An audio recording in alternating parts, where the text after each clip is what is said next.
Hi, friends. Welcome back to the channel. I think today's conversation is going to help a lot of people.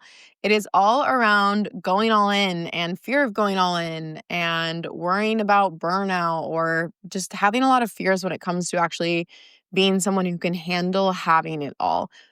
This week alone, I've had so many conversations around this with my clients where they're asking me really good questions. And it's been specifically around how do I juggle a lot of things. So some of the questions have been, how do I run my business and also travel a lot? Like I'm going to Europe 4 times this summer. And it's like, how do you go to Europe and then come back in and you seem to handle it just fine and you don't drop your health and you don't drop responsibilities and you're juggling a lot.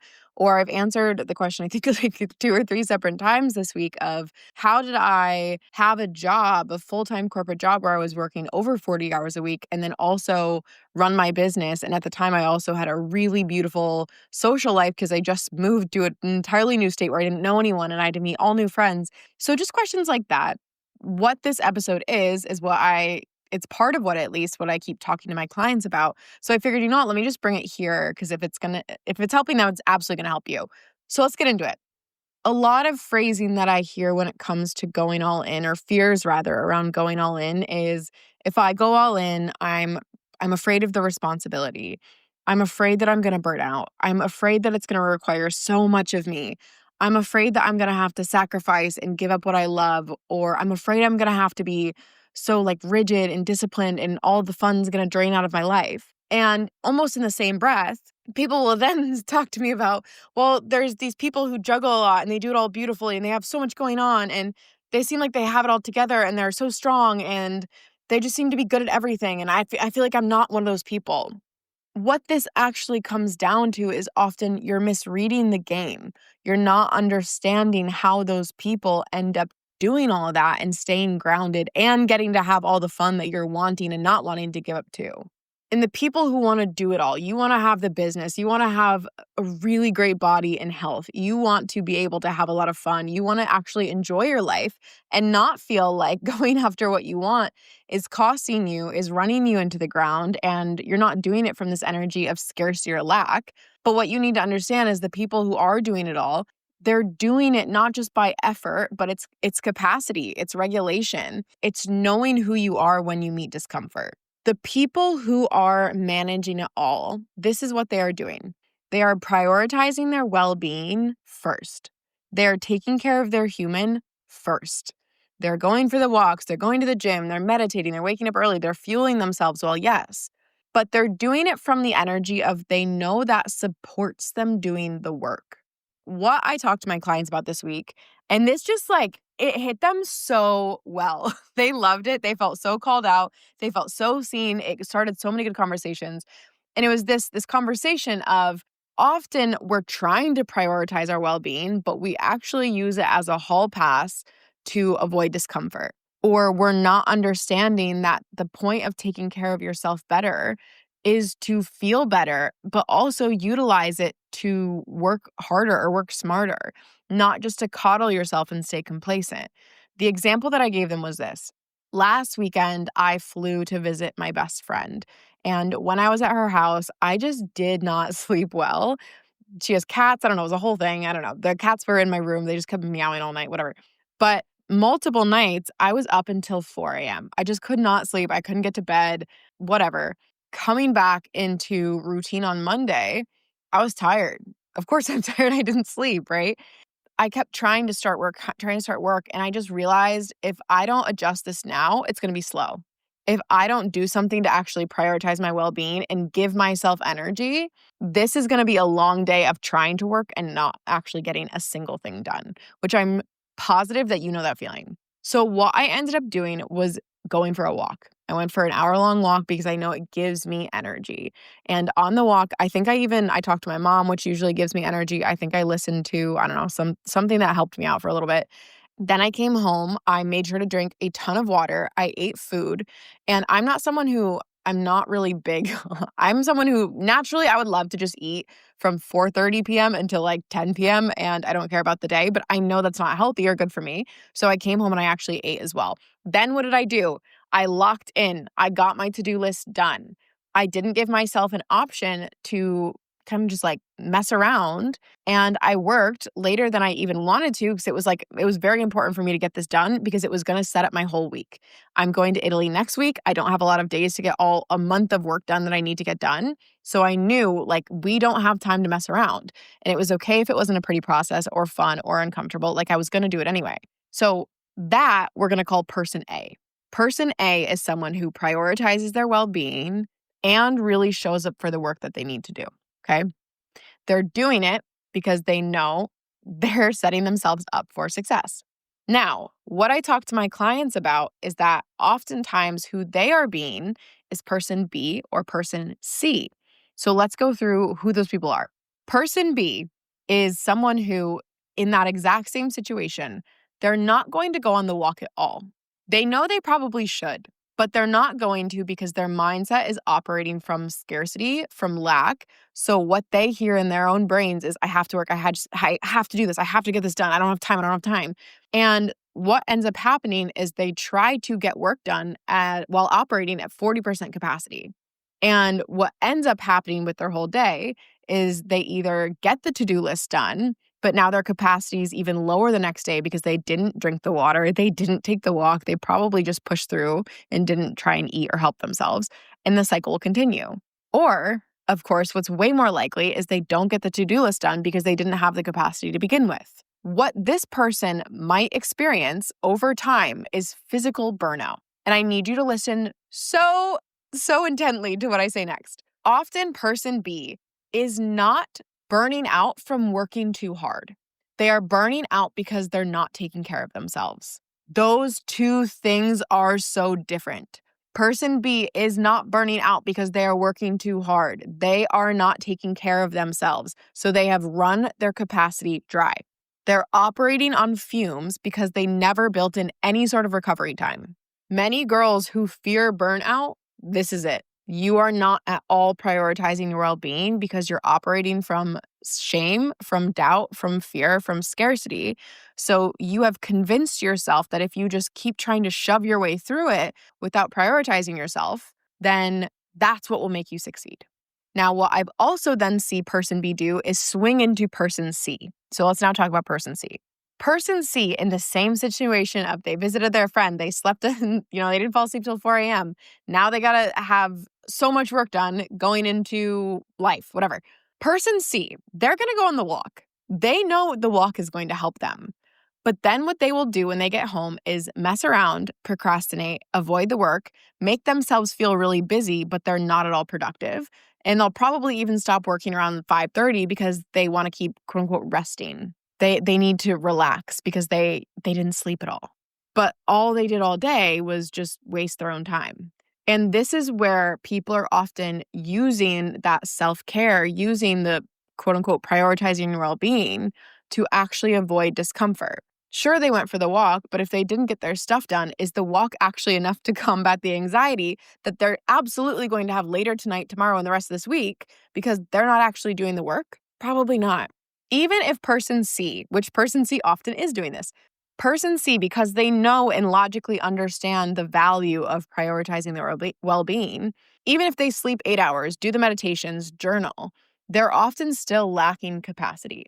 Girls come to me like this all the time. The reason why they're lacking capacity is because their capacity is being drained by mental gymnastics, by overthinking, procrastinating, avoiding, carrying the weight of what's going on in their life without getting to the root. They're doing the self-care part, sure, but without the actual depth it's needing, without shifting out, without facing what's needed, without following through. And this person is often going to burn out for a different reason. They're going to emotionally burn out from running away from what actually needs to be faced. And what usually happens with this person is they get themselves into such a habit of avoiding discomfort that when they have to face any, they're in such emotional distress or disarray that they emotionally exhaust themselves and zap the capacity they had. Why this happens is because they don't have a very big tolerance for discomfort in this season. And then as you avoid, what does it do? It creates more anxiety because you're not taking the action. And then you feel like you need to take care of yourself more. And it just becomes this cycle where you're really not rested, you're not recharged, you're not recovering. and you're also not doing the work, but you constantly feel like you need to take better care of yourself. But at the same time, which is all, can you see this is all jumbled mess? At the same time, you need to be more disciplined. So you keep trying to push, but you keep avoiding. It's just a huge, huge cycle. Where are you being person B and trying to just bypass what you need to take care of yourself? And where are you being person C, where you're doing half of the equation, but not really the full thing? This comes back to the conversation of most people aren't going all in when they could be because they're burned out and emotionally drained from trying to feel comfortable all the time. And they've gotten themselves into this dynamic where they actually fear taking on more. They fear any sort of additional discomfort because they're very addicted to the comfort zone. Or they've run themselves so dry, not from overworking, but from over avoiding and from living on some form of survival mode and scarcity, which is usually fueled by thinking that who you are isn't good enough. So the question that I usually get is, how do I manage more? How do I be a person who can juggle it all? I actually think the better question is, how can you juggle what you have right now on your plate better? How can you do what you're currently doing to the best of your capacity? How can you go to the gym and give it your all? How can you spend 1 hour working and make it the best hour that you have? Can you for one day try and have a near perfect track record of showing up and choosing to be confident in yourself, choosing the micro discipline decisions? The question isn't how do I manage more? It's which version of me is showing up when things are getting uncomfortable? And how can I build this capacity to stay in it without spiraling, numbing, retreating, or just freaking out and trying to push through from a place of not actually believing in myself? When you are my client, when you are in my world, when you are in the new offer that is dropping in August, that is all about changing and building confidence and discipline that doesn't just change how you feel, but changes how you live and what life you're able to have, you're going to learn what my clients are already learning is how do you become person A? What you learn how to do is prioritize your well-being while pushing yourself. Because the truth is you can juggle way more things than you think. Person A very rarely experiences burnout. Like truly personally, I don't experience burnout. Why? Because I predominantly operate as person A. Do I have moments of person B and person C? Of course, I think we all kind of shift in different stages of life. But I've really gotten very good over the years of nailing the duality of learning how to both push myself and prioritize myself. What the base of that is, what those skills actually come down to, is having a strong foundation, a strong base of self-respect so that you know how to respect who you are. You show up for yourself. You act like you are someone who matters. And that's not just nice, fluffy. It shows up in your choices and how you live and in your results. It's self-belief. Operating from self-belief, if that is the only thing you worked on, your life would still change. Because so many people are doing things from a place of not fully backing themselves. It's also developing a base of self-trust. And it's also, this is the biggest one of this conversation, having a very strong foundation of self-regulation, of being able to regulate yourself, of being able to meet discomfort and not run from it. A lot of people think they're regulated. They think they live a regulated life. I think we've actually just normalized intense high levels of distraction and dysregulation. Being regulated is not living in your comfort zone and making sure everything feels nice and staying calm all the time because you're not leaving your comfort zone. It's being able to meet discomfort, meet growth, and stay in it. Still prioritize yourself through it. Still feel like who you are through it because you know how to actually metabolize those emotions. That's what person A is doing. Person A is able to both pull the levers of, okay, I need to kind of take care of myself in this moment to make sure I've got a strong baseline and my head's in the game, while also pulling the lever of, okay, it's time to sit down, be a little uncomfortable, push myself, and realize that it's okay. This is going to get me where I want to go. It's me staying loyal to who I want to become.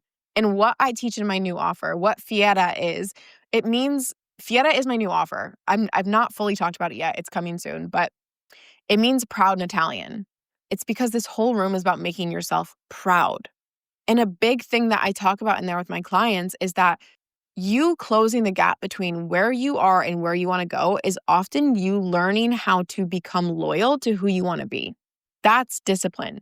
It's developing the confidence and discipline so that you can create this, because you can be someone who can really juggle it all, have it all without feeling stressed, without feeling so overwhelmed, overtaxed, burned out. Like that is not anything that I've had to really deal with in my business. And if I have had little micro seasons of that, it's because of who I am being. It's because of the thoughts that I have. It is because I've dropped some prioritizing my well-being. It's because I've shifted out of that confident state. But when you are a confident person and when you have really disciplined habits, being able to juggle it all, it just becomes life. It's not this huge to do. It's not this big deal. It's just something that you can have and hold, and it's more freeing actually, because you get to have things that you want. You get to go after things that you want. You have more options. That's what it really comes down to. You have more options. You can juggle more. You can have more. There's more joy in your life.